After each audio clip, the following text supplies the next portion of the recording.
Welcome, everybody, to another episode of A Conversation With here on the SevereMMA YouTube page. I am Spencer Kite, your friendly neighborhood Spencer man, and this one's special to me. This one means a lot. Listen, I have enjoyed every one of the 20 episodes that I've done thus far. I appreciate all of those men and women for coming on, sharing their time, sharing their insights. But this one's special because for 15 years, anytime I have needed anything, requested anything of this man, his response has been, yeah, of course. He reaches out with unbridled positivity. He is Ryan Loco. Wow. Photographer extraordinaire, good friend, wonderful all-around human being. Thank you for doing this, my man. Wow. Appreciate you. That was above and beyond. I appreciate that very much. Probably a couple ex-girlfriends in there wouldn't agree, but I thank you. Listen, we can't keep everybody happy. We can't have everyone satisfied with our appraisals of one another. But for me, in my life, the contributions you have made, the friendship you have offered, the wonderful hugs. This man is one of the best huggers in the world. Yeah. You feel it with meaning that this dude genuinely is happy to see you and wants to have that connection. I take pride in my hugs, and I really do. And like sometimes I get nervous. Like I don't want people, because like I feel like people, there's one person I know for sure, Sarah Kaufman, who will tell you, yes, no hugs. Yes. That's her thing. And I fully respect that. And once she told me that, she goes, I don't do hugs. I go, cool, no problem. But I'm always worried because I do like to hug. I'll hug everyone because I just like a hug. And sometimes people need a hug. And I worry that people are like, whoa, like we just met. You don't hug someone you just met that way. And I'm like, yes, you do. Like, come here, bring it in. But yeah, Sarah Kaufman. That's the one. Yes. And it always cracks me up to see other people try to give her hugs. And she does her ninja style because I love her to death. Sweetheart of a woman, lives in the most beautiful city in the world. And I would move there in a heartbeat if I could, in British Columbia. But yeah, I take pride in my hugs. So I'm glad that you appreciate those hugs. They are fantastic hugs. I haven't had one in a long time. Hopefully our paths can cross at some point here in the near future so we can have another one. We will get to all of Ryan Loco, all of the different things I want to talk about, including those beautiful framed shots behind you. Thanks. And many other things. But we start as we always do on this program. When and how did you fall in love with combat sports? So, I mean, I think when I was a little kid, the first thing I ever loved was, there's two things I loved actually, was LA Rams football and pro wrestling. Obviously, it was like WWF superstars in the weekends and stuff like that. And coming from a divorced family, obviously, like I didn't have my dad, he wasn't the type of guy like we're going to go throw the football really or anything like that. He wasn't even a guy that wanted to watch sports, to be honest with you. And so my Saturdays and Sundays were spent sitting in front of the television in the morning with my cereal. And so that led to pro wrestling and LA Rams football because I lived in LA.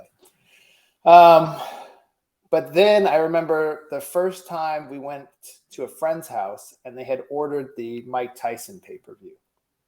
And it was such a big deal because pay-per-view, like for the young cats, they don't understand. Like, right. This was like at a time where you had to like go to the cable company and get a box to allow you to, like, it was a whole thing. You couldn't just watch it on your phone. It was a whole thing. So I remember seeing that and I was just like, this is like Mike Tyson. Like, this is incredible. Like a full experience and seeing all these people I'd never met sitting in a house. And from there, it's Russell Wong's fault. Russell Wong, I went to school with him in elementary school. And I remember staying at his house on a weekend and he was walking distance to a Blockbuster. And we walked into Blockbuster and we rented UFC 1. And we put it in and it felt like wrong. Like, I don't know. So I don't know if you remember this as a kid, but there was a video series called Faces of Death. Yes. And like they would show like actual stuff you could see now on the internet in one click. It was like taboo. Like, oh my God. Right. Like, oh, this is the guy that got eaten by a snake. We're dating ourselves here, but yeah, fully remember this, but including the pay-per-view boxes that you had to go out of your way to get. But that's how it felt. Like, oh my gosh, like, are they even going to rent this to us? And then like, oh my gosh, we put it in and watched. And it was like, this is real fighting. And I just remember watching it and just thinking like, this is really cool. Like, I dig it. And that's pretty much what started it. And then from there, It would be trying to rent the other tapes. I think that I've watched UFC 6. I want to say that's the Tank Abbott, Oleg Taktarov one. My memory is not the best, but it's where Anthony Macias lets Oleg choke him out because he's a student. Right. So that way he has an easier path, and it still upset me because I wanted Tank to win. So that really pissed me off. But I probably watched UFC 6 more than anything in the world. I probably burned a hole in that tape just because I love Tank and everything like that.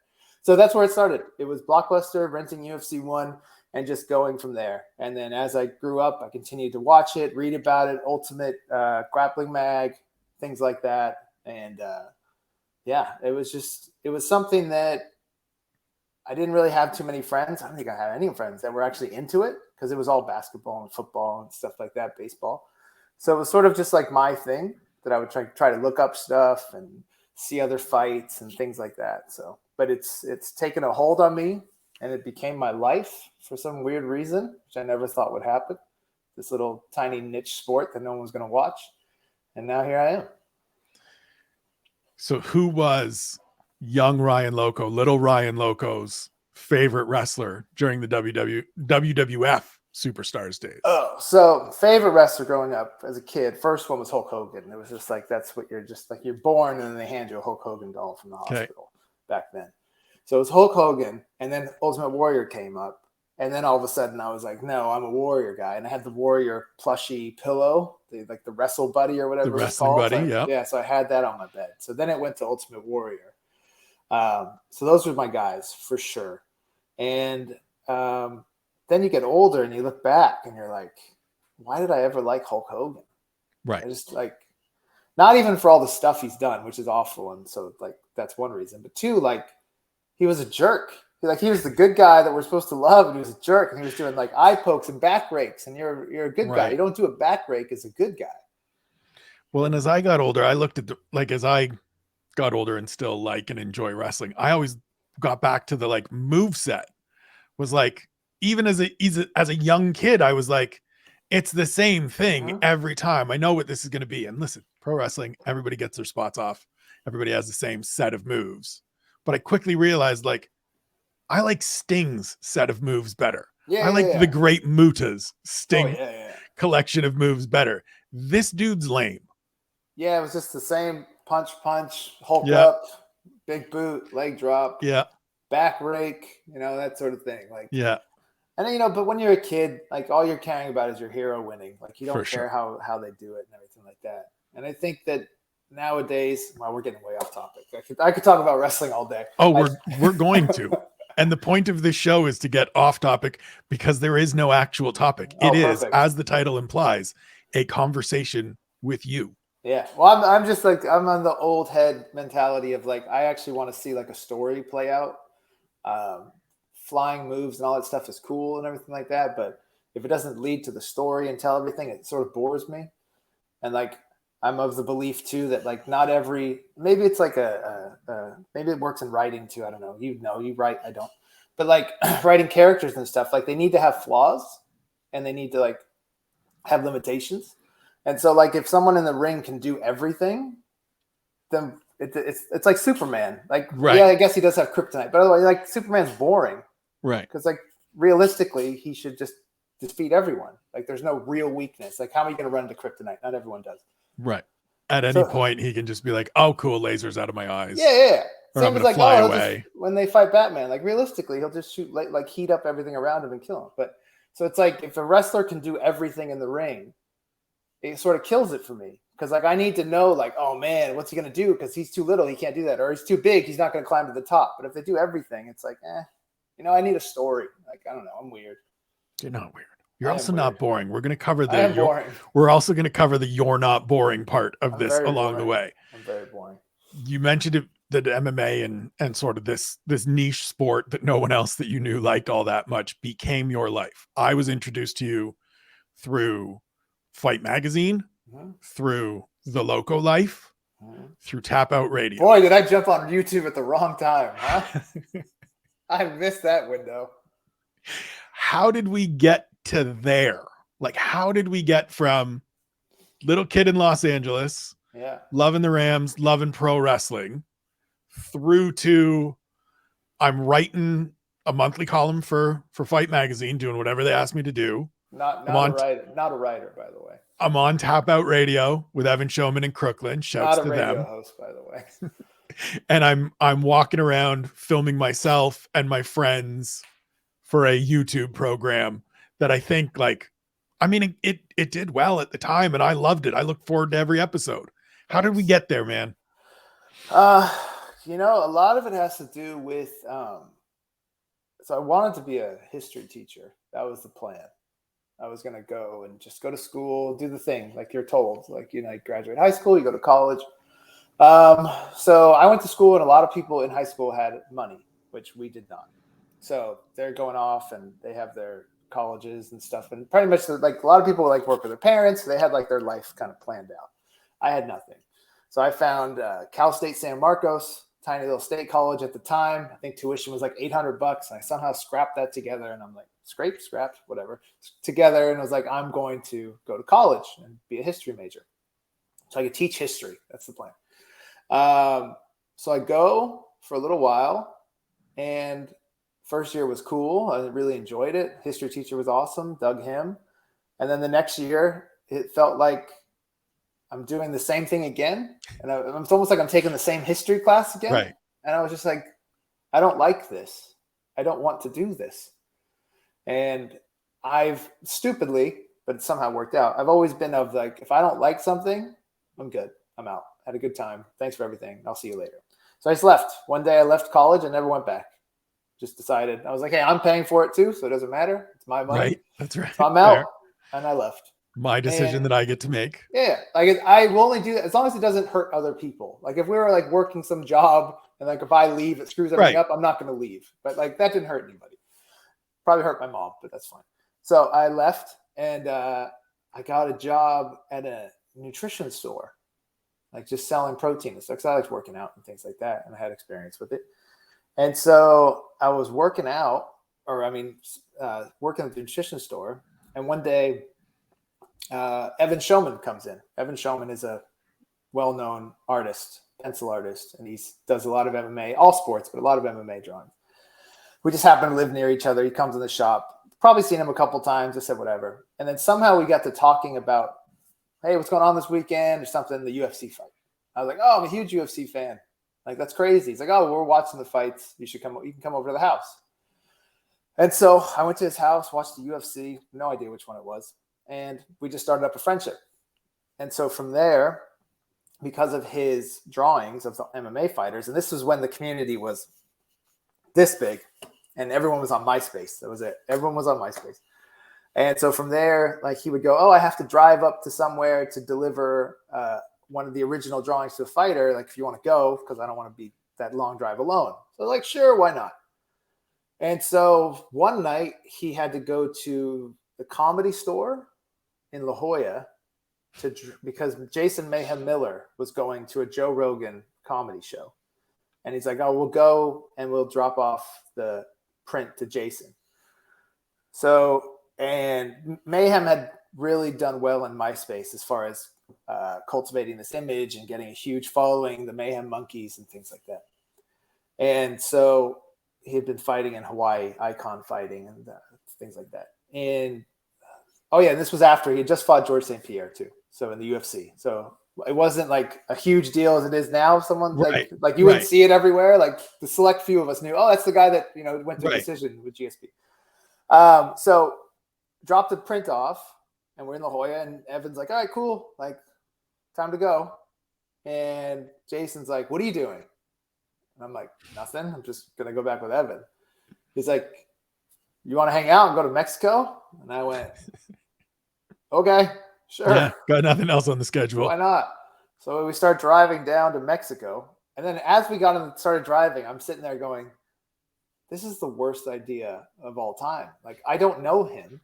Evan's texting me like, what are you doing? I'm like, oh, I'm driving to Mexico with Mayhem. And he's like shocked. And then all of a sudden, Jason's like, oh, it's probably not a good idea.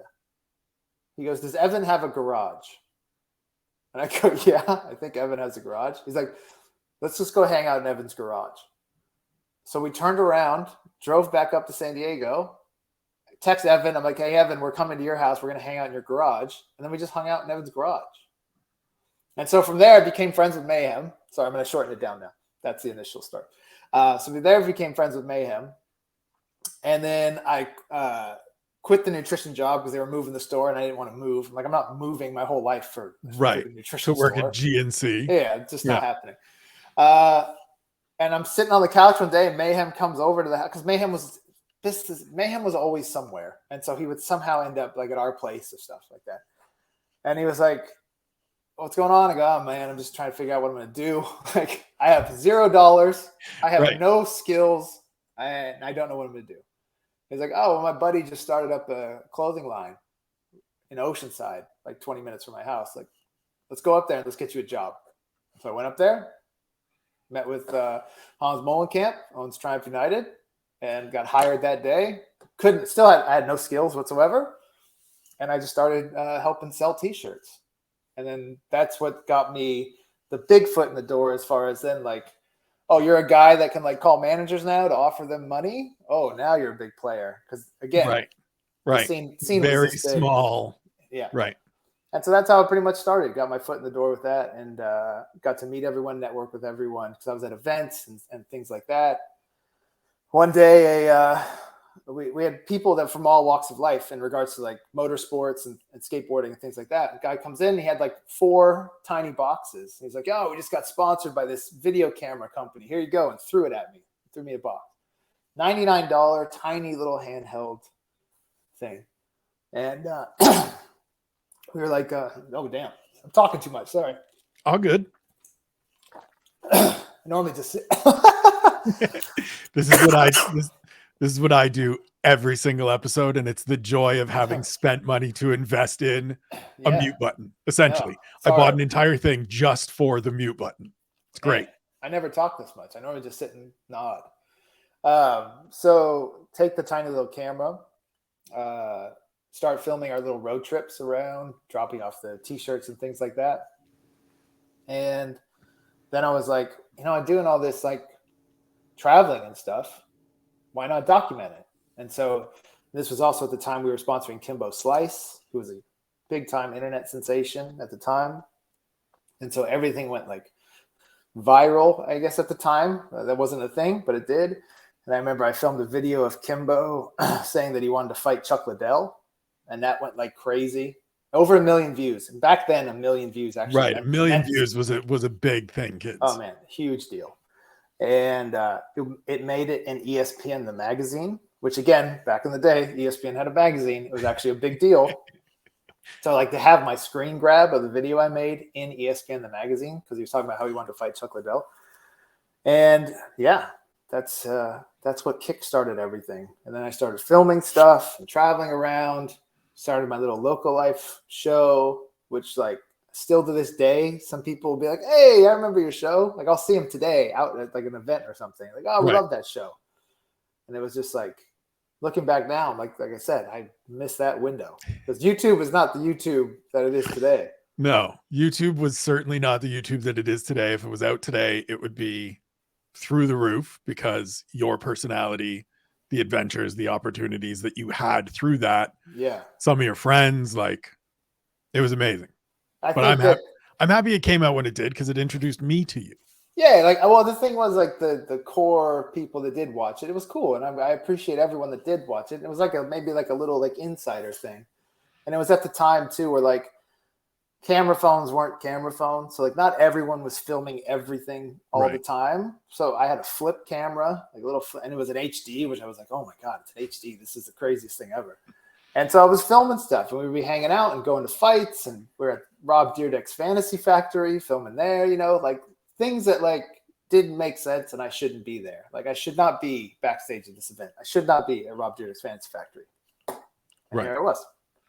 So how did you transition from filming stuff, wanting to document your life, do documentary films, things of that nature, to now I'm where you are now, Ryan Loco, professional sports photographer, strictly behind a camera, taking amazing shots? Because I know it wasn't the thing you wanted to do. No. I mean, going behind the curtain here, Loco Life Days, James Law, Yep. great photographer in his own right, Yep. was the guy 100%. taking a ton of pictures. That's right. That we were And you were the guy doing the video. We were the tag team. That was our Yeah. plan. The whole plan every time was like, oh, we'll get jobs and I'll do the video, you do the photo. Right. It's perfect. And he would try to show me like how, like photo tips. And I was always like, I'm never going to be a photographer. Don't waste your time trying to show me things. I don't like it. I don't want to do it. It's just not going to happen. And so I had bought a camera, Canon T2i. That's what I started on. And I was using it for filming because it was like, I think it had HD. And it was like a big deal. Like I needed to have the full 1080p HD or whatever. And it was, but you could also take photos with it. I just never did. Not going to happen. So one time I was in Florida filming Rashad Evans, I believe. Might have been my first trip out there. And afterwards, I practiced, I'd film practice, everything like that. And I was just sitting there bored. So I was like, oh, let me just, snap a couple photos while I'm here, whatever, who cares? And so after I left, they were like, you didn't happen to get photos of this guy training, did you? And I went, oh, actually I did. Oh, because like a website needs them. And I was like, yeah, here, take them. Don't pay me because I'm not a photographer. Just take the photos and do whatever you want with them. I'm not my job. And then like a week later or 2 weeks later, I go to Boston to film with Kenny Florian because I want to say he was training for maybe Aldo. Probably. Is that the one in Houston? Yep. Yeah. So I filmed Kenny, same thing. While we're working out, I take some photos just because like I'm here, let me just mess around. Like there's nothing left to film and I want to make myself useful. So like after that trip, hey, did you get any photos of Kenny, by the way? I go, yeah. Like, oh, Ultimate Grappling Mag or whatever it was called at the time. Want some photos. And I was like, okay, yeah, here, take them. Don't pay me. Right. Yeah. I'm not a photographer. I'm not a photographer. Therefore, you can have these photographs I took for Take them free. all. Oh my God. And they ended up in the magazine, which I could not believe. It's the first magazine I was ever in was the Grappling Mag or whatever, Kenny Florian. So then I started thinking like, if I'm doing this and I'm traveling around and I have access to these people, and obviously people, because again, this was way before every camp had a photographer, everyone had a like, right. So I was like, I might as well take advantage of this and do what I can. And so I started taking photos, and then I would like take more and more to try to learn and get better and things like that. And I think that one, filming helps you in the sense of framing because you sort of have an idea of your mind of how you want to frame the shot as you're filming. So then helps with that. And also before I was shooting with a little film camera, and obviously you can't take 1,000 photos with that. It's one and done. And I think that helped me as far as, taking my time. So I think I just progressed a little tiny bit quicker with photography than I probably expected, than most people do. And so from there, it just started like 75% video, 25% photo. And then it was 50-50. And then it was 25-75. And then I was like, I really am tired of editing video for people at 3 a.m. when it's not like my complete vision. So let me see if I can just do photos. And now it's what I do. So photography fascinates me because, and it's strictly a, how do you create this beautiful image that I look at? Because I can't come anywhere near it. Not that I expect to create the same images as amazing photographers that I follow, that I see their work, but it's just one of these arts and skills to me that I know if I pour myself into it, I know if I decide, okay, this is a thing I want to do, I'm just not going to have friends. I'm not going to have time for anything else because I'm going to be running around the rest of my life seeing everything through the lens of a camera. Yeah.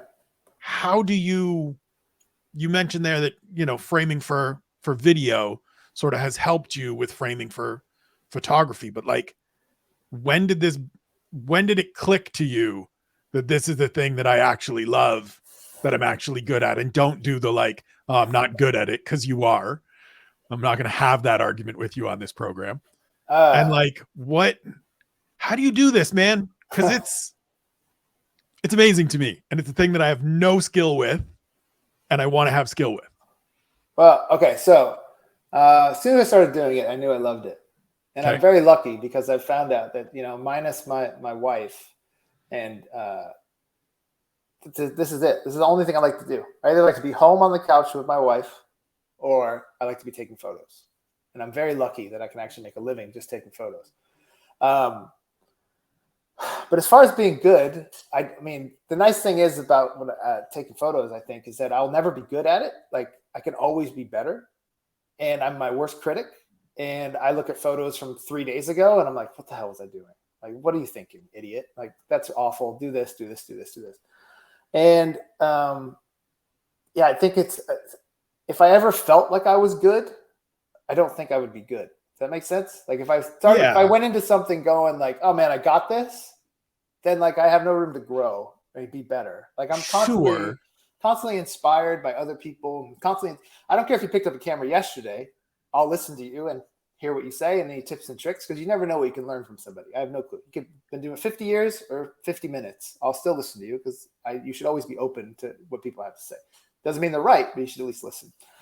I think it comes down to like there's so many things to take inspiration from, like from paintings. And if you watch movies and then you go on YouTube and look up like cinematography and why they did certain shots in movies, there's so many little things that you had no clue that they did in a movie, that afterwards you're like, oh my gosh, that's why the wall was blue in that scene as the light came in through the window and you could barely make the outline of this and this.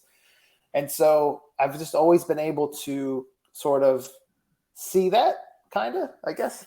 I don't know. It's really, I don't like talking like I know what I'm doing. I hate it. It's like, this is my biggest, like, okay, you know what you're doing. I know, but I don't like Please it because I feel like, because I don't like when people like talk like they know stuff about this sort of thing, or me at least. Like, I like listening to other people talk, and I can let other people be good at stuff. I just don't like talking because it makes me sound like, I feel like I'm sounding like a jerk. Not at all. But like, I've always just been able to like walk in and be like, oh, okay, so we need to be here. This angle needs to be here because the light's going to come in there. You're going to bounce that off that. That's going to be there. You're going to have the silhouette of that. That's going to be there. And I can do that in like a split second. It's just, and so like, that's always helped me, I think, as far as shooting events and things like that, because it's being able to be like, okay, so if he submits him right there, his corner is over there.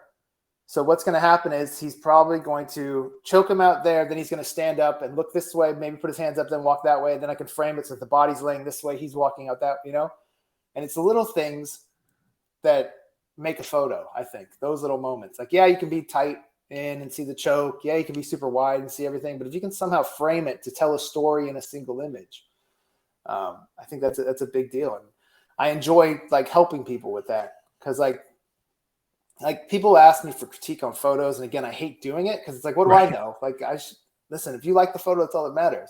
But there's little things that I think people just don't think about in that regard. Like, oh, look at this photo. It's amazing. Like, yeah, it looks good. You got the punch and everything like that. But imagine if you pulled back, because look at that guy right there. He's screaming. So if you could put his face right there in the crowd, and then like, oh, look at how the way his like leg is doing that. So if we do that, or if we change the angle, you know, things like that. So it's just always been something that's, I don't want to say come easy to me, but it's just things I see like really quick. I can't do anything else, by the way. Like, so that's it. I have I still don't think I have any talent, but I have no talent in anything else except maybe this. All right. So it's an innate ability, which is like, we all have different things that we just can pick up and do. Like people who can draw. I would give anything to be able to draw. Yeah. Because there's things I see in my head that I can't do with a camera, and I can't draw. Like, that to me is the most insane gift.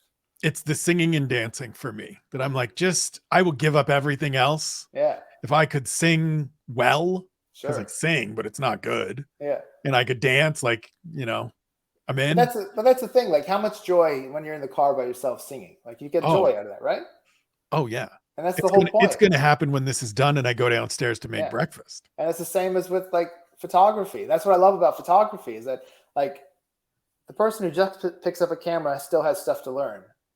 And I, who've been doing it forever, I still have stuff to learn, and we're in the same boat, and it's so cool. So it's like, I can constantly be learning. All I'm doing all day is nothing, first off, and then drinking coffee. And then I'm probably on YouTube or something, watching different photo tutorials about everything, because I love to do that. And then I'm watching documentaries on people who are really, really good at other things, because I love to hear their mindset. Right. Like, I will watch a documentary on the greatest canoe shaper in the world. And even though I don't care about canoes and I don't like going on the water, because I love seeing people who are good at things, and you can always learn from them, from anything. So, right. I think it's like what what helps someone be good is realizing that you have more to learn and you can learn from everyone.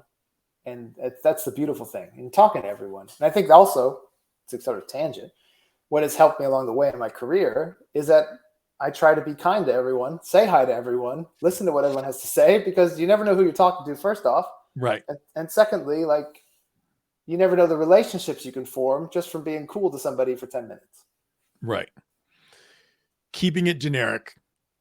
You mentioned in there's always stuff that people can learn, and you don't want to point out to someone specifically, hey, what about this? But what are just a couple little things that people that want to improve as photographers, want to get better at framing shots, looking at things, that they can keep in mind next time they're behind the lens of their camera or their phone or whatever it is they're using to capture images? Well, I think a lot of times that people get caught up on what's right in photography, as far as like, look at this photo, it's perfectly exposed. Okay, boring. Like, no, like, things can be right, and I'm sure like same thing with like writing and things like that. It's like the words can be right, like grammatically correct, but there's nothing there. You know what I mean? Right. There's no emotion there, and so like the idea is you want to start, like, I want to get a feeling from everyone. I want someone to see this photo and feel what the photo is saying. You know what I mean? And so I think a lot of times people try to be right or correct in a photo. Like, look, I did this photo correctly. This was exposed properly, and this was this, Right. and the shutter speed was good. And I try to tell people, it's what I say all the time, is that I could go down the street and find some random person, light it perfectly. I could have 13 lights. I could have a perfect setup, 3 assistants, a beautiful backdrop, and we could take the most beautiful, beautiful photo of this stranger, like just perfect. And then the next day, I could run into Brad Pitt with one of my little film point and shoot cameras. Right. Tell him, hey, can you sit on this corner and eat a snow cone and look in the camera? Click. I show you 2 photos, both of those. Which is the one that you're drawn to? Right. Right? Right. So a lot of the time it has to go with who you're shooting and what's happening, because people go, oh, it's a nice photo of that guy. Or, how did you get Brad Pitt to sit there and eat a snow cone on the corner and take that photo? And that's what people are drawn to. You know, I think people are always looking at the wrong things. Like, I would rather see a sort of blurry, emotional shot, like really conveying emotion and something, than the most perfectly lit, beautifully framed photo, because it just doesn't do anything. You know, like that photo of Eddie right there at top, right there. Yes. I mean, I guarantee people could rip it to shreds. That's fine. I would rip it to shreds. It's a terrific picture. But it's Eddie. Right. He's got a coffee mug and he's got a cigarette, and we're in the middle of the street, and that's just Eddie, because that's really is Eddie. Right. And like, I think a lot of people gravitate towards that photo because that's Eddie. Like, you see it, like, oh man, that is so Eddie Kingston, who's an AEW wrestler, for the people who don't know. For the people that don't know, he is an AEW Ring of Honor wrestler. Yeah. But so you know what I mean? Like, I didn't think at the time, like, oh man, the light's this. I wish I had this. I'm like, that's just Eddie. Let's snap a photo. Let's just take this picture. The thing you said about it being perfect, but not necessarily feeling correct, not having that emotion, for me triggers cleaning up quotes, which is a thing that happens, right? People use ums and ahs and contractions and verbiage that isn't necessarily correct, but that's the stuff that gives you the actual conveyance of who they are and what they're saying and how they're saying it, right? Rather than me taking out every and ah and making I'm gonna into I'm going to. Right. They're 2 different things. One is correct. The other tells you who that person is. It's the same as like with music and stuff like that. Like, I went and I saw Bad Religion, and I love Bad Religion, and I saw them in concert a couple times, and they're perfect. Like, at least when I saw them, like, it sounded exactly like their CD, like, amazing. But I was just sitting there like, right. Because I could have just been at home listening to the CD. Yeah, because it was almost too perfect, and it felt very mechanical, and like they really nailed. And like, it's a weird thing to say, like, you did it so perfect that I was bored. Right. You know, versus I'll go see like a punk band or something like that, or go see Bayside or Alkaline Trio or some band, and they're just like, sounds a little bit off, but you can tell, like, man, they are giving it. Right. Like, I remember I saw Fall Out Boy back before they were like really Fall Out Boy. And they just destroyed it. And you could just feel it in them. Like, oh my God, like they love what they do. I'm not saying Bad Religion doesn't, but you know what I mean? Like you could just. Yeah, there's something that comes across in not trying to do it perfectly, but just putting whatever that emotion is, whatever they're feeling in that moment into that execution. Yeah, it's the sort of thing of like where you're just sitting there and you're like, I can't play an instrument, so I don't know. I played violin, that doesn't count. But like, you know, and I'm sure it's the same for you with writing, where you're just like, I have to get this out. I just have to, like, doesn't matter what it looks like, I have to do it. So like someone grabs a guitar, I have to play this riff, doesn't matter, and I just have to let it go. I have to write this down, or I have to write the story out. Even if it's bad, I just have to write it, get out of my head. And that's how I am with the camera. Like, I'm like, I got to take these photos. I'm sorry. Even if no one ever sees them, even if they look terrible, if I don't do it, my head's going to explode because I need to release it, you know? Yep. So you were on a terrific episode of The Sessions with Renee Paquette. I was going to say Renee Young because that used to be her WWE name. The jewel of Canada. It is Renee Paquette. Canada's princess. Fellow Canadian, Renee Paquette. And you mentioned like you did her maternity photos. You were out there doing photos. I just remembered that photos. I did. I did do those maternity photos. Doing photos for her husband, John Moxley, also an AEW wrestler. And you mentioned like you get a little bit of that like anxiety of, well, I just want you to like them. Like, doesn't matter if I like them. If you look at them and go, well, these are terrible. Has anyone done the like, hey man, these are terrible? We don't have to name names. Yeah, I'm trying to think. But like, do you know what I mean? Like, you know they're good. Has somebody ever just turned around and been like, nah, man, these aren't going to work? And you're like, I don't understand what doesn't work about this. Well, I think that, I'm every time I send photos out, like clients and stuff, I'm waiting for the email back of like, right, you have no idea what you're doing, do you? And I'm waiting for people to figure out that I don't know what I'm doing. I think that the only time, can't think of a specific time. I know it's happened, but I think the biggest issue is that like, I am not an over editor. Like, I do not like to make people not look like themselves. That's just, I don't want, like, especially if like, I don't want to send you a photo that's completely over edited because one, I don't want you to be like, oh, wow. So you don't think that I look fine enough. Like you had to, right. You know what I mean? So the only issues I've ever had is when, because of that, like sometimes they're like upset because I didn't edit them enough. Okay. And in my head, I guess for them, they don't care. It's fine. Everyone's personal preference. I'm just like, then it doesn't even look like I took a photo or it doesn't even look like you anymore. And again, and then I'd say like, if you want to edit it afterwards, go ahead. I don't care. Like whatever makes you happy, that's fine.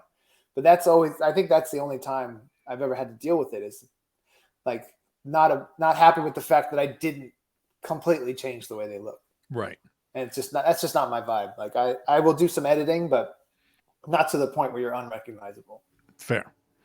Again, don't need names, don't need specifics of the situation, but what's been the most challenging sort of interaction or shoot you've had where it's just like this just isn't, because I mean, I've had interviews, right? Sure. Like supposed to have something organized and it happens this much late and the person's just pissed off to be on the phone or giving me one word answers. And it's just like, what am I doing here? Like, what this is, like, we've agreed to do this thing. Yeah. You understand the concept that's supposed to be happening here of I ask you these questions, you provide me with answers, and we're not going anywhere. What's the photo equivalent for you of that? I had a pro baseball player one time and they were late and then they showed up. I took one photo. It's like a test photo. And they're like, cool, we're done. I was like, no, not even close. This is just for me to get all of my levels and all of my everything. And they were just not cool, sadly. And I mean, we got the thing done way quicker than I expected. Right. And I was not happy with the way it went. Wasn't a very good representation of what I can do. So that day's pretty sad. And it was a long drive home. So that was not fun. So that was up there.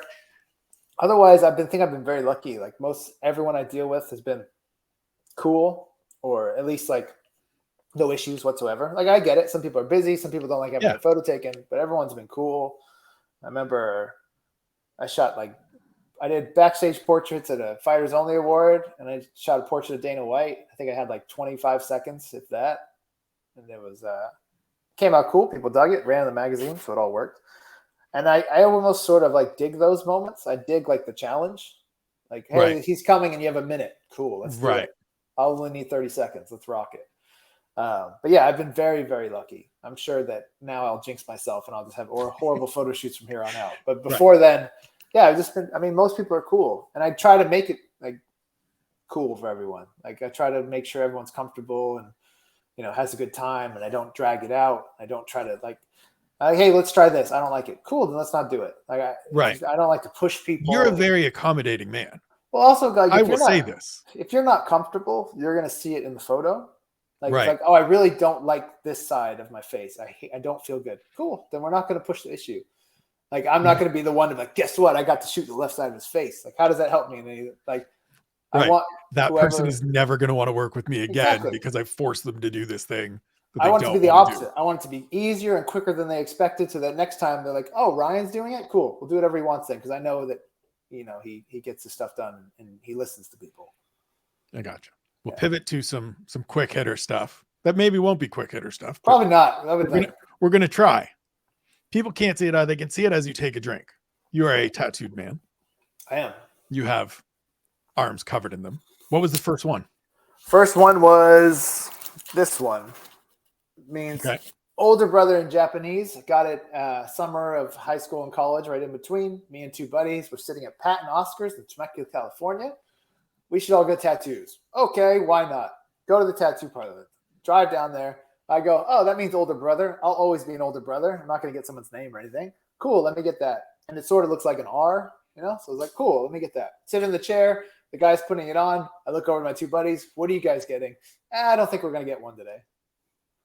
Great. Thanks, guys. Yeah, and that started this whole mess. Have we confirmed subsequently that it does, in fact, mean older brother and not like soup? Yeah, no, double check, triple check. Okay. Yes, 100%. I'm good. What's your favorite of your tattoos, if there is one? Wow, that's a good question. Favorite of my tattoos. I got the directions to Never Never Land. So that way I never have to grow up. So I got that. And then my next tattoo is we just recently lost our dog. And we have our vet, who's a friend of mine. When she passed, at his office, he made some prints of her paws and of her face. And there's a really cute one of her face and her paw together. And so that's going to go on the inside of my arm. So that will be, once that happens, it's a no-brainer forever. That'll be my favorite tattoo. Yeah. Just because our dog was our entire life. And she is missed every day. It's awful.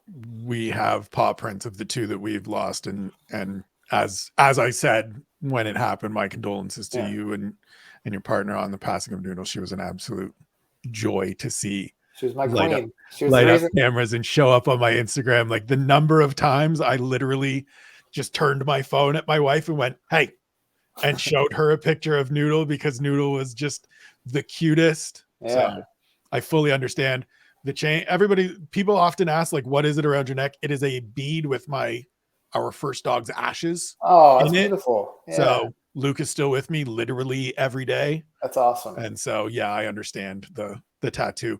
It's hard because like when you ask me what my favorite things to do is, my old answer a month ago was I like to sit on the couch with my wife and my dog.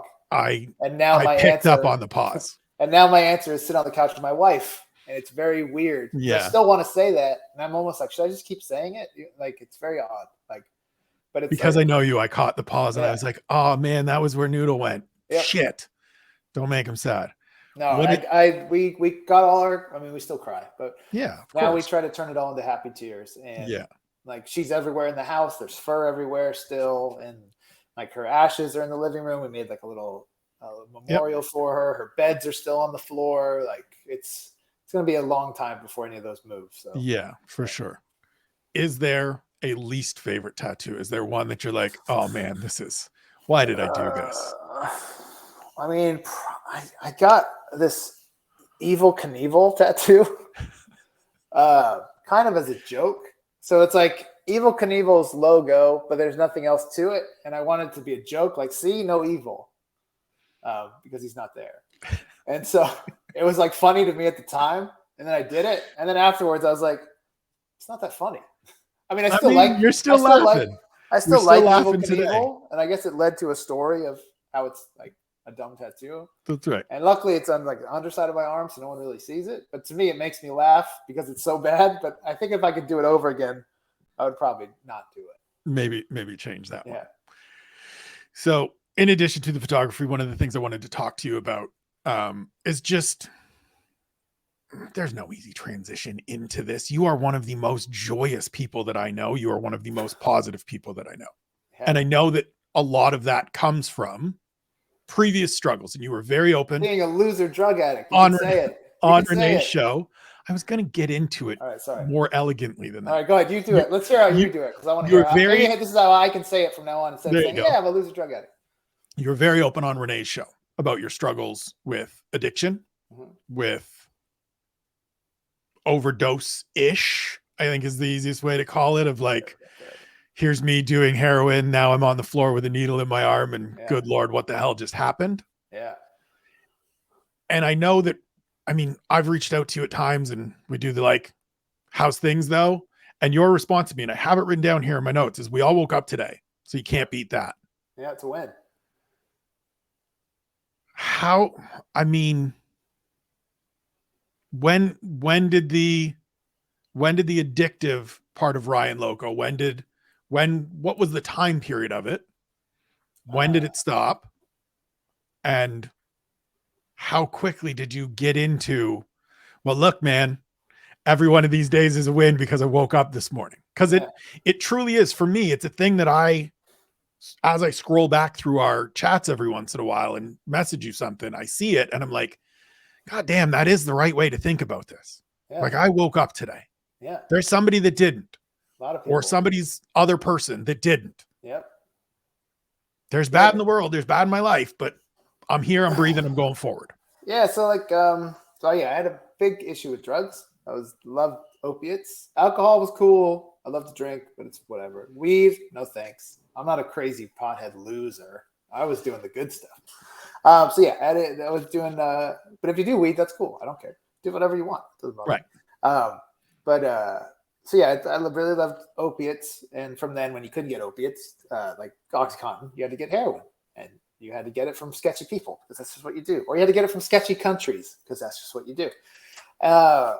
But I think the reason I liked it is because my brain is always going. That's why I have a hard time sleeping, because I will literally fixate on the dumbest things when I'm trying to go to bed. Like, hey, you need to pay the water bill. It's like, cool, the water bill is due in 3 weeks and it's $40 and you can pay it at any time. So why are you freaking out about this? I'm like, no, I got to pay the water bill. Oh, man.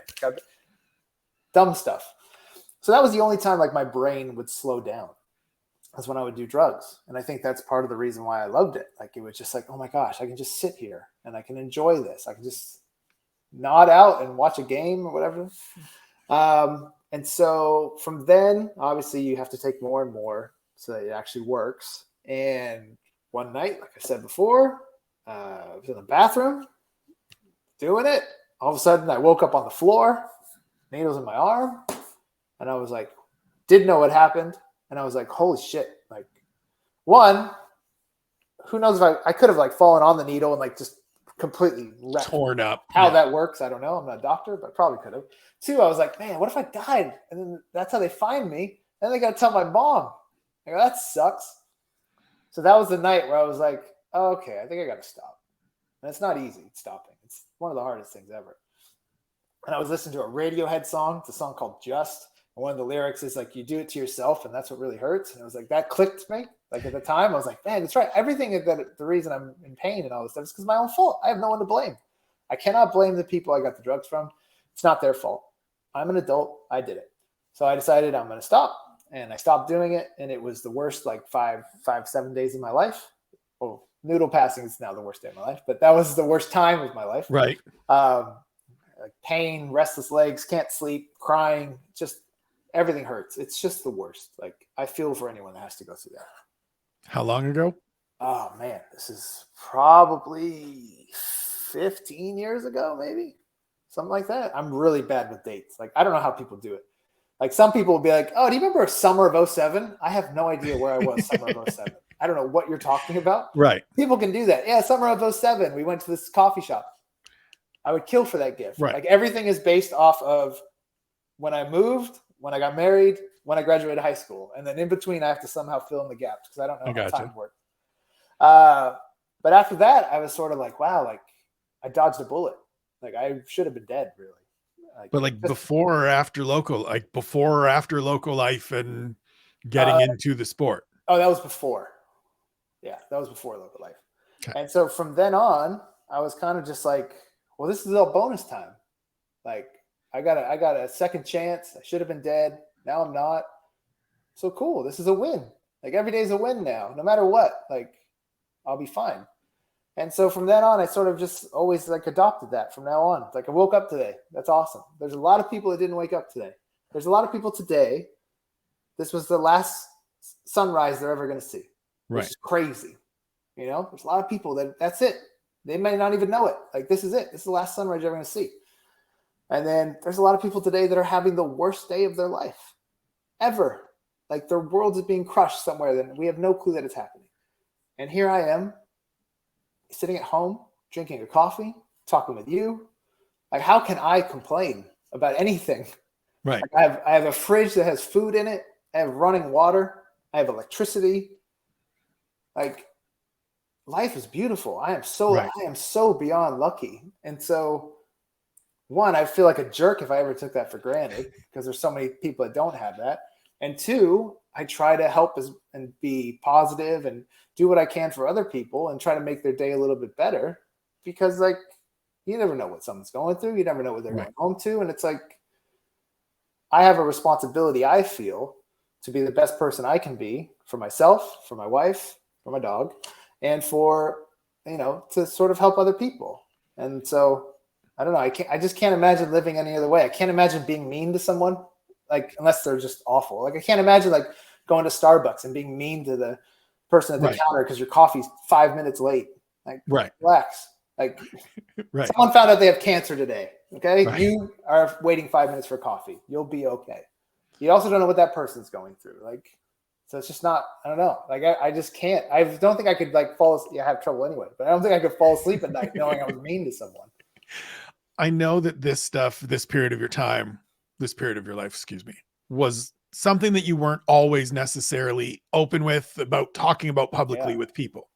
What changed for you to decide to start sharing these conversations and have that conversation with Renee? That everybody, listen, when you're done watching this, go search the sessions with Renee Paquette, Ryan Loco, watch it. It's an amazing episode. Just like and subscribe and follow all of Renee's stuff. She's great. As we've said, a fellow Canadian. And you can see my wife's closet. You could see Ryan's wife's closet. It is lovely. What is it that made you decide to start sharing? And what has been the feedback from people that then, I mean, like me, like it was the first time I really heard it. Yeah. And went, I've known this dude for 15 years. I love this dude. This is harrowing stuff. I'm so glad he's here. Yeah. My life would be different if your life were different. What's the feedback then from people both in your life and just, hey man, hearing you talk about that with Renee has given me XYZ? Yeah, I felt like, I definitely didn't tell people for a long time just because it was like, you know how people would be like, oh, like there's one thing to be like, oh, I was an alcoholic. Oh yeah, we get it. Oh, I smoked a ton of weed. Yeah, we get it. I did cocaine. Okay. Like, yeah, we get it. It happens. We're starting to get a little bit. But when you tell people you did like oxy and heroin and stuff like that, that's a whole different look. And obviously people judge you right away, which I completely understand. And it doesn't bother me. So I was just like, it's just not a conversation I want to have. It's just easier. Like, and I don't want people to look at me in a weird way and things like that. So it's fine. And then as I got older, seeing like other people going through it, and it just made me realize like maybe I could help someone. Like if I could help one person that's like stuck and is like, he got through it. So if he can get through it because he doesn't have any skills, then maybe I can get through it. So it's worth it.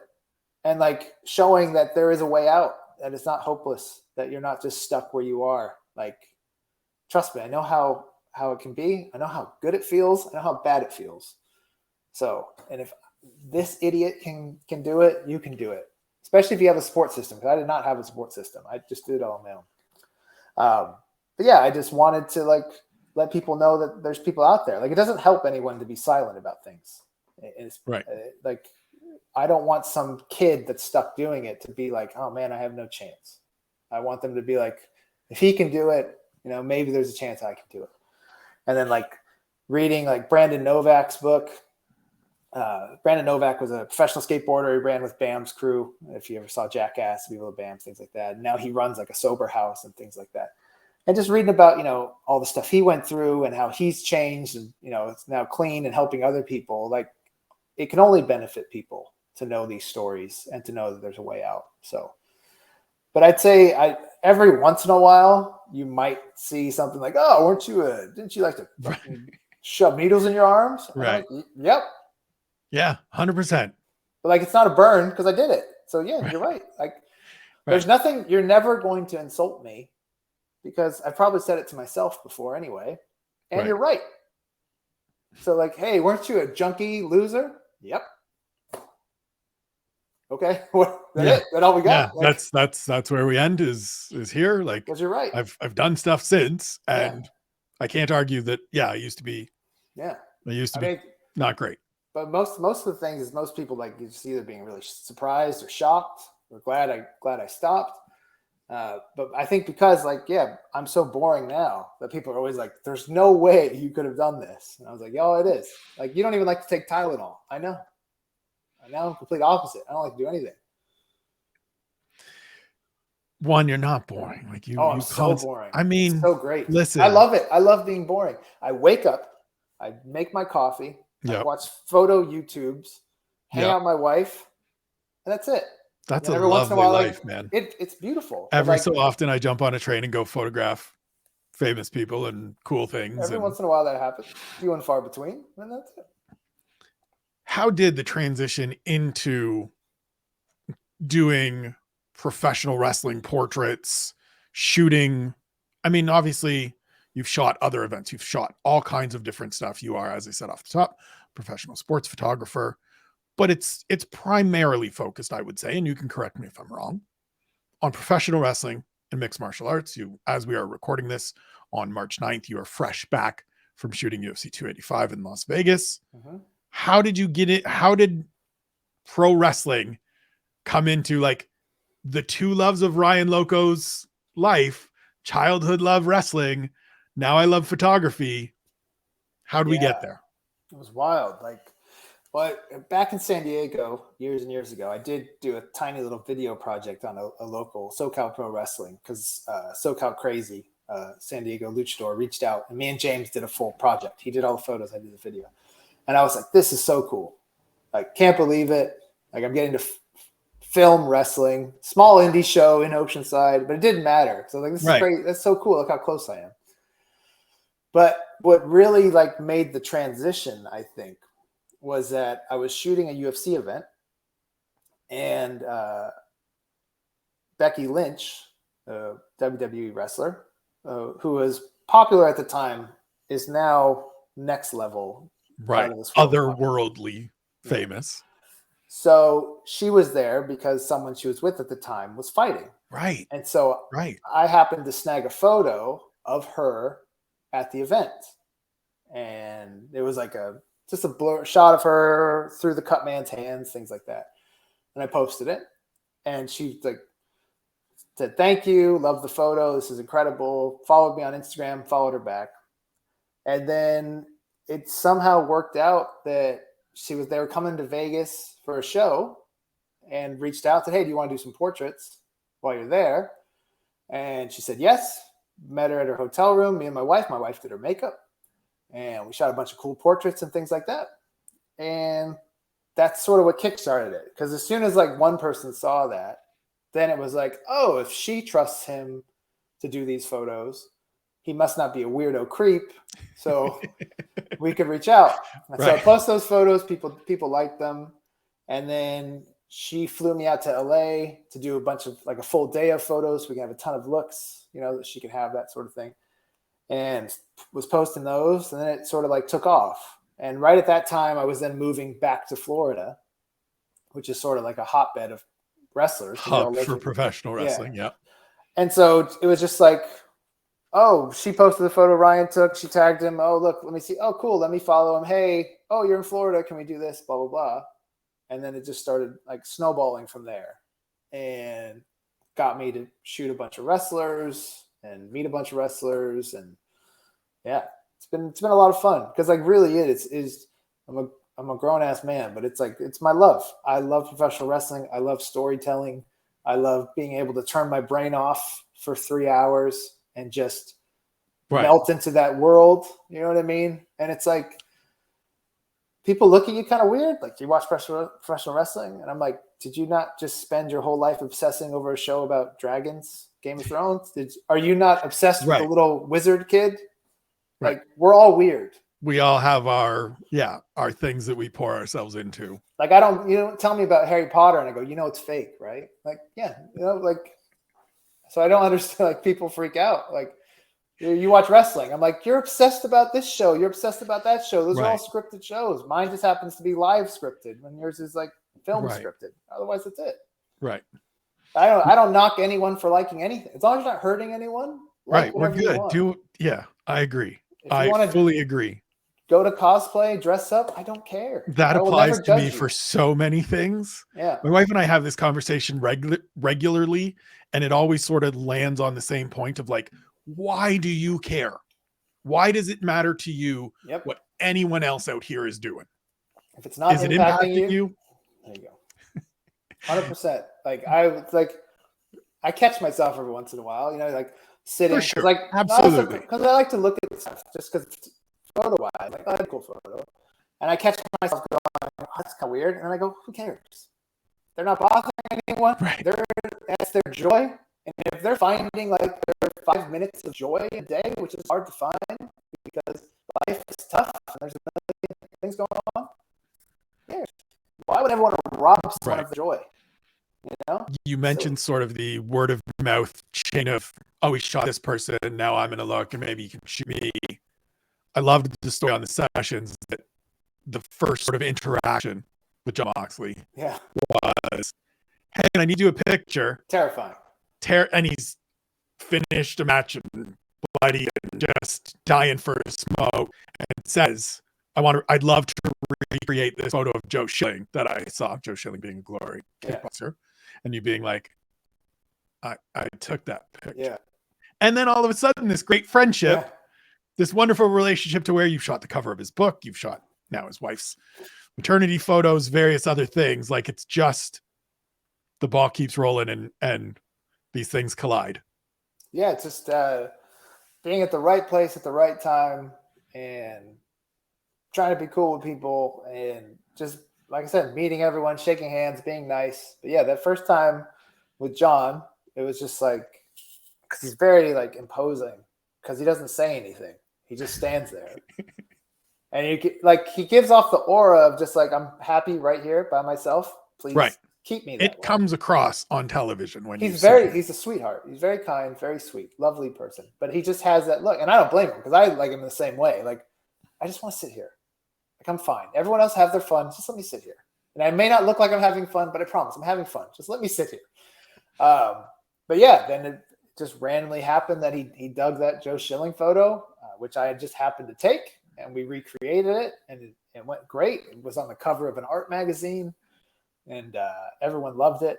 And did some other photos, and then reached out. Was like, "Hey, I need someone to shoot my book. Do you want to do it?" So I flew out to Vegas and shot his book, a bunch of other photos, and yeah, it's kind of again just all snowballs from there. And it's really just a matter of just being nice, being cool. I don't bother anyone. I just sit here.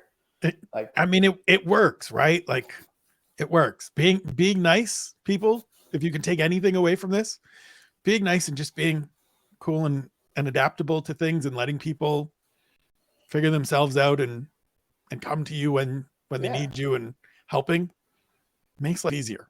Yeah, I try to tell young photographers too when they reach out, things like that. It's like what happens is if you get like say you work for a company and you're just like by the book professional, which I'm not against.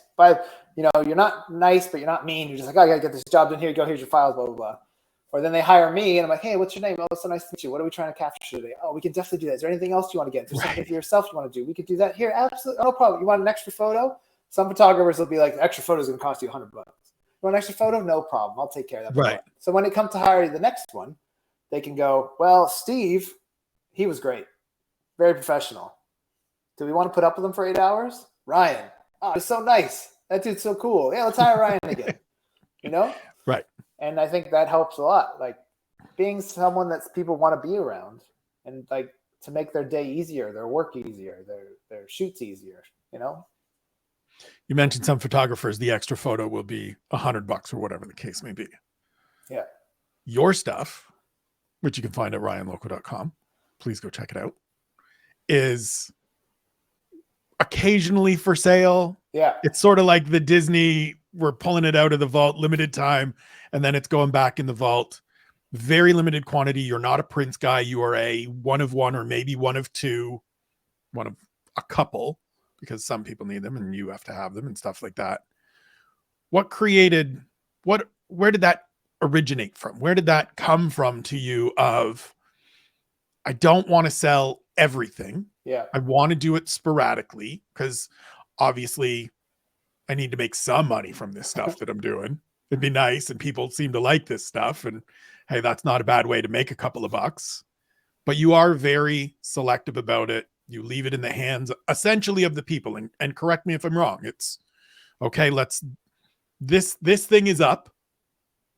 Bidding starts at X and just name your price. And if we get to Y, great. If we get to Z, great. If it goes for $5, then somebody got a great deal. Yeah. So it originally started, like now I do have a store and I sell a few prints and they disappear after a month or so and then they're gone for good. You can't get them again. Originally I was like, people would be like, oh, you could sell these. You could sell prints for $10.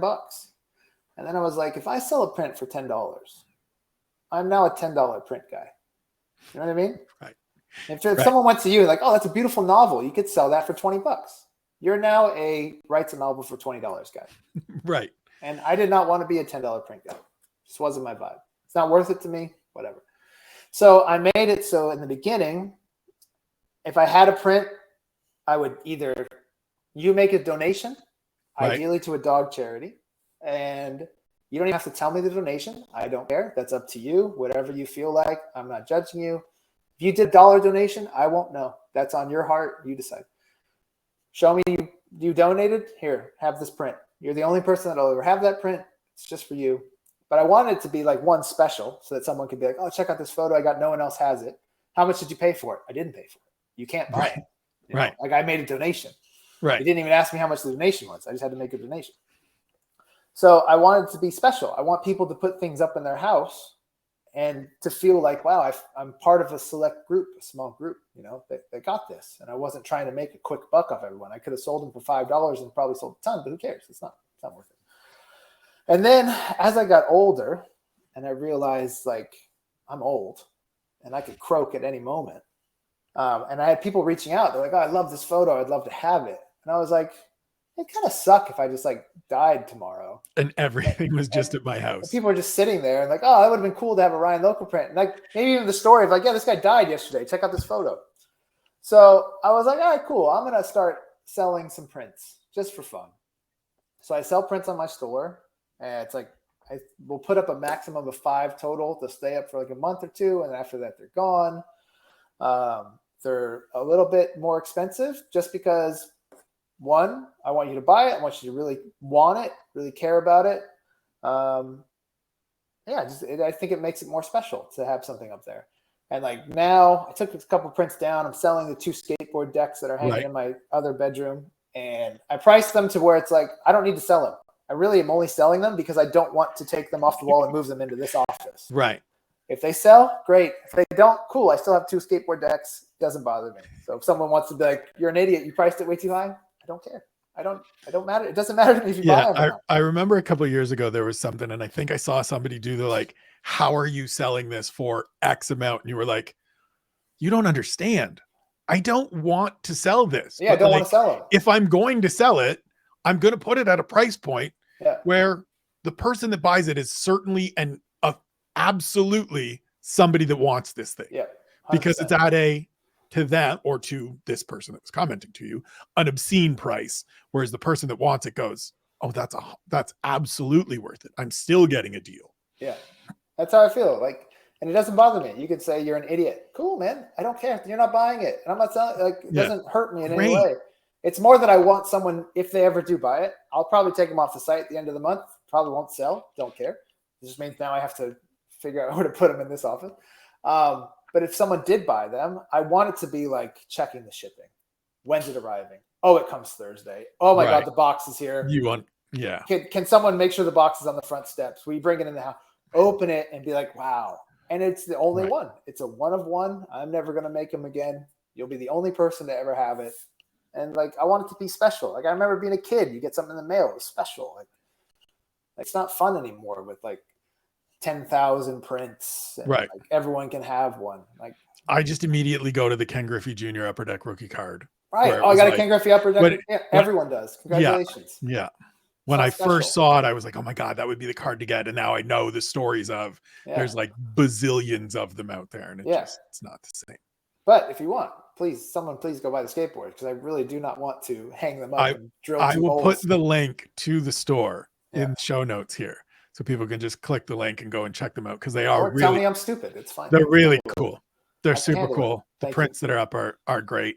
You can see some of the work behind Ryan and over his left shoulder there. And hey, if you buy a skateboard, and then I fall off a cliff in a week, bro.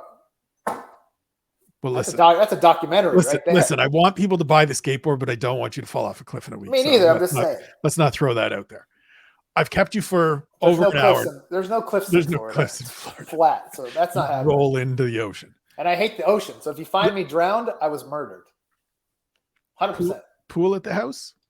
Yeah, I could drown in the pool, but if you find me drowned in the ocean, I was murdered. 110%. Okay.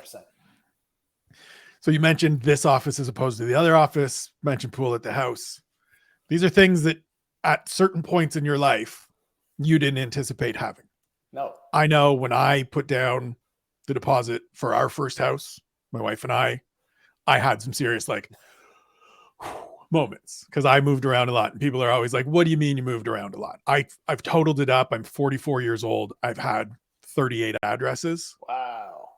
And that's including I lived here for 6 months in university and then I moved somewhere else. So, and my mom always looks at me and like, those ones don't count. You just lived in Waterloo. Yeah. However many times you moved in Waterloo doesn't count. And it's like, fine, sure. I've still lived in a lot of places. It meant something to me. Having lived the life you lived, to be at this place you're at now where you get to be boring, you get to have the things that you have. What's all of this mean, man? It's just, I never thought. I thought I was going to be a documentary filmmaker. I thought I was going to be poor. Not like poor, I grew up poor, like poor, like eating like ramen every day, living on people's couches, but telling stories. That's what I thought I was going to do. And I was going to be completely happy with that. And I was probably going to fall off a cliff in like Thailand or something. That's it. I had a good run. Who cares? So to have this, it's very weird. It's a lot of responsibility. Like I feel like I don't want to let my wife down. Although, I mean, she's the stud of the family. So it's really like she would be fine without me. But like, I understand that more than I can articulate. But it's just like, it's weird. Because like before, like I would leave apartments and be like, oh, maybe I left the stove on, whatever. Like, it's just like, it's an apartment. Like, I'll be fine. Yeah. Now it's like, is this okay? Did I lock this? Is this all right? Did I check this? Is this okay? Because it's like, now I have something to lose, which is sort of like nerve wracking because I never had anything to lose because I never had anything, And so it's a good stress, I guess. I'm very, very lucky. I take every second of every day to be appreciative of what I have. Still can't believe it. I wish my dad was here to have met my wife and to see this, just because my dad lived a very rough life. And I wish that I could have shown him, at the time I was good, but I wish I could have shown him hey, you did a good job, raising me. Although there was a lot of issues at the end of the day, you can be prideful in knowing that you did this one thing good at least. You know what I mean? Yep. And so that's like the one regret I have is that my dad couldn't see everything. And me and my dad, it's a whole other story. That's a book right there. That's a book right there. And hey, listen, one day maybe you and I will discuss that. My wife's like, there could be a Ryan Loco memoir that may have to. I have another project that is sitting here that if I start something else, that person rightfully will be like, hey, you don't get to start any other books until we finish this one that's been in the works for forever. But maybe that'll be my motivation to get to the Ryan Loco memoir. My wife is always like, you should write a book. And I'm like, no, there's nothing in it. And then like, I'll tell her something like, oh yeah, I remember this happened when I did this. She's like, what? That's a chapter. What? Yeah. How are you? What? That doesn't. Yeah. And then like I remember when we first like started hanging out, talking, dating, whatever. And I would just be like, oh yeah, stories. A lot of life's been kind of crazy. Everyone's had a crazy life. Like, yeah, I know. But like my life's kind of trippy. Like I'm not saying it's like crazy than anyone else's. And everyone has their own things. I'm just saying like there's been a lot of things that happened where I'm like, I shouldn't be here. Like, how did I not come out messed up? Like, how am I not a psycho person that wants to kill everybody? Like, I mean, you could just look at her and be like, listen, look, my last name is Loco. Like, and that's not even my legal last name. And my legal last name is not even my real last name. And that's my dad. That's my dad. Chapters. But that's not my dad. That's actually my dad. But I don't consider him my dad. These are chapters. Those two people that I just met, those are actually my sisters. And I didn't know were my sisters when I met them the first time. What? Exactly. These are chapters. These are future episodes of A Conversation With. These are stories that you can find on the sessions. And then I'm in Mexico doing drugs in a bathroom. You mentioned your wife. Yes. She is a interior designer, runs a design firm, from my understanding. Design director for a firm. There we go. Yeah. Obviously, you're going to be like, I don't have artistic ideas and things like that, but you are artistic. You have an artistic style. It is a thing that she does. What are the clashes of style? Are there any, or is it she's in charge and I get this little room that I can destroy the way that I would organize it? I'm a designer's dream because she goes, I want to put this there. And I go, okay. She goes, I want pink chairs in the house. Okay. I don't fight her on anything. One, because she knows what she's doing. Two, I know it sounds awful, but I don't care. It goes back to before, like, I'm just happy to have a couch. I don't care.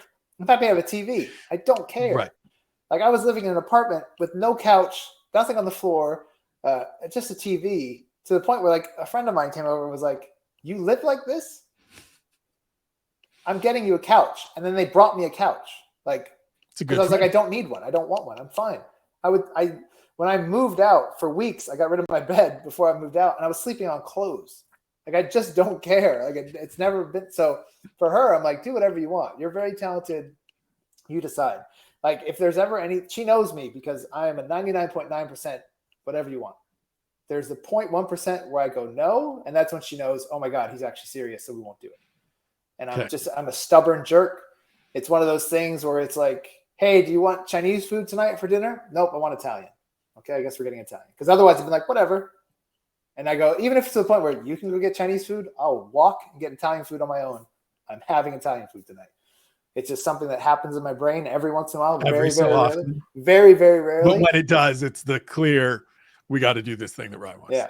I mean, she hates it because she's like, can you just make a decision? I'm like, I genuinely do not care. Like, I will eat anything. I lived off tuna fish and rice for months. Like every meal, to the point where a nutritionist, she was like, how much tuna fish do you have? And I go, about 6 cans. She goes, 6 cans a week is pretty high. And I go, no, 6 cans a day. That's a lot of tuna. The look on her face of horror of like, you should be like, your brain should be mush right now because of mercury poisoning. That's a lot of tuna. I just don't care. I care about you. I care about other people. I care about my wife. I care about my dog. I am the least important part of this equation. Well, I return that caring about you and your wife and your dog and thank you. All like that. We've been 80 minutes. We're going to wrap up here real quick with some, maybe not quick hitters because I'll go quick. I promise. And me, it's not always quick hitters. What are the 2 events, 2 people, 2 things you would still like to shoot that you haven't gotten the opportunity to do as of yet. Oh man, I would love to. I think it's 3. I'll go quick. Okay. 1, sumo. I really, really wanted to shoot sumo. Ideally, someone That would be really cool. The thing is, I need someone to be like, here is sumo. Here is an all-access pass. Do whatever you want. I really just want to shoot sumo. 2, shoot F1. I've fallen in love with F1, and I would love to shoot F1. I know I'm all-access pass for that will never happen, but in an ideal world. Never say never. You never say never. And 3, it wouldn't happen in WWE just because I know how WWE probably is, but I would love like AEW to one day go, here you go. Do whatever you want. We trust you. And just go wherever you want, do whatever you want. And that's it. Because I need to not have restrictions. And it's not even that I'm going to do anything. I just need to be like, I need to be in this spot. You need to know you're able to go wherever you want to go. I need to be in that spot to capture whatever you want to capture. Yeah. And have someone go, well, that's a dumb spot. You can't do that. I go, I know, but I need to be in that spot. You don't understand. Just let me sit right there. I need you to stand there. Put the light there. And yeah. So that would probably be it for right now. Yeah. All right. What are the essential Ryan Loco travel must-haves, must-brings? Because you travel a lot. It would be headphones. It's either the AirPods or these Bose like sound canceling ones that I have. Definitely that, because I need to listen to podcasts. I need to listen to music, things like that. 2, a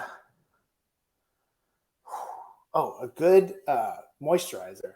Huge, especially when you travel to different climates and your skin gets all messed up. There's no better feeling than getting really, really good face moisturizer and just starting your day off perfect. And that's it. Like, I'm very simple. I'm always like, just give me a bag, t-shirt, jeans, comfortable shoes. I'm good to go. I can just handle anything, but I need to have and maybe a phone charger. Right. Certainly. I mean, those things feel like they're automatic. Yeah, it's kind of automatic.